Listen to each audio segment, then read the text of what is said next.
So if you or anyone that you know is living with diabetes, you know that it's all about managing your needs and being prepared.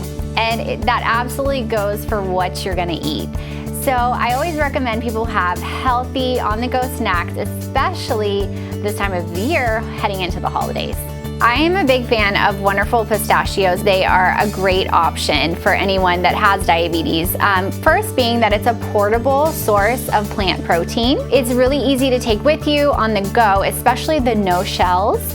And they have 2 new flavors, the honey roasted and the chili roasted. So it provides a really great, there's a kick with the chili roasted and some sweet with the honey roasted. And they're very easily accessible, but they're also really fun and versatile, especially the no shells variety, because you can use them in the kitchen in a lot of different ways.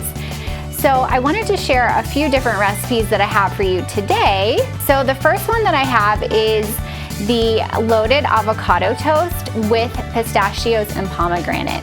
If you're busy like me in the morning, it's a great idea because it takes less than 5 minutes to get going. All you have to do is toast your bread, put some avocado on top of it, top it with an egg, and then I'm always gonna just top it with some extra pistachios because that's gonna up the plant protein. Next, I have a Parmesan crusted salmon.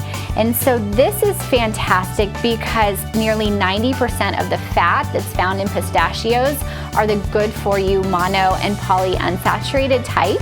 So with the trio of nutrients coming from the fiber, the plant protein, and the healthy fats, it actually can be a great way to keep you full longer. And so topping salmon with the pistachios and Parmesan mixed together with a few additional spices is actually just delicious and super easy to make, but again, you're getting all that extra plant protein and fiber coming from the topping, so it makes for a nice dinner.